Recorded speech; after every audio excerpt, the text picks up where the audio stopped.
शेरू और रहस्यमय भूत बंगला। शेरू एक प्यारा और छोटा कुत्ता है जो अपने प्यारे घर में रहता है और उसका छोटा सा चेहरा हमेशा मुस्कुराता रहता है।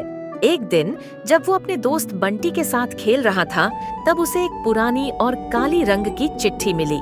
शेरू को ये चिट्ठी थोड़ी अजीब लगती है क्योंकि उसमें लिखा था, शेरू, अगर तुम्हें सच्चाई का पता करना है तो रात के अंधेरे में उस पुरानी हवा महल तक जाना होगा।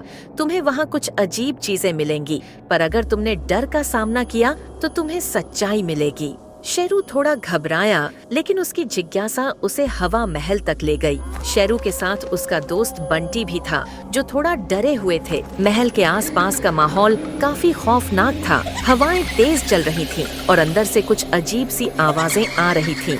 शेरू को थोड़ा डर लग रहा था। महल के अंदर घंटी की आवाज सुनाई देने लगी। रात का वक्त था और शेरू को लग रहा था कि कोई उन्हें देख रहा है। जैसे जैसे वो अंदर जा रहे थे, उन्हें एक पुराना बड़ा सा शीशम का दरवाजा नजर आता है। वो दरवाजा थोड़ा खुला हुआ था और अंदर से एक ठंडी हवा आने लगी थी। अचानक उन्हें एक भटकती हुई आत्मा दिखाई देती है। शेरू का दिल तेज धड़क रहा था, लेकिन उसने अपने आप को संभालते हुए आत्मा से पूछा, तुम कौन हो? क्या तुम्हें हमारी मदद चाहिए? वो आत्मा धीरे धीरे बोलती है, मैं एक पुराना भूत हूँ जो यहाँ कई सालों से छुपा है। तुम दोनों को सच्चाई बतानी है, पर उसके लिए तुम्हें अपने डर का सामना करना होगा। शेरू का दिमाग पूरी तरह से घुमा गया था। भूत की आत्मा उन्हें एक और पुरानी किताब दिखाती है। वो किताब एक प्राचीन राज को छुपाए हुई थी। भूत की आत्मा बताती है कि किसी समय महल में एक दुश्मन था जिसे उसने खुद मार दिया था। उस दुश्मन की आत्मा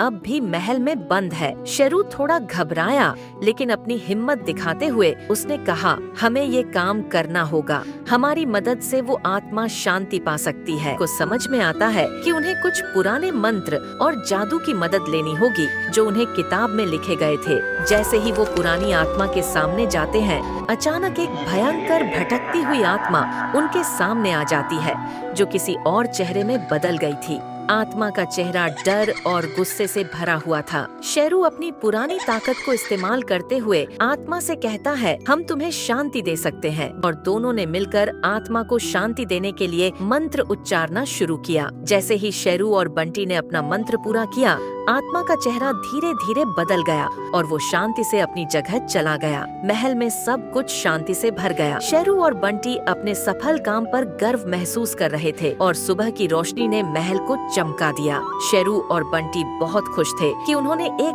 बड़ा काम किया था। शेरू को अपने डर से लड़कर अपनी हिम्मत दिखानी आई थी।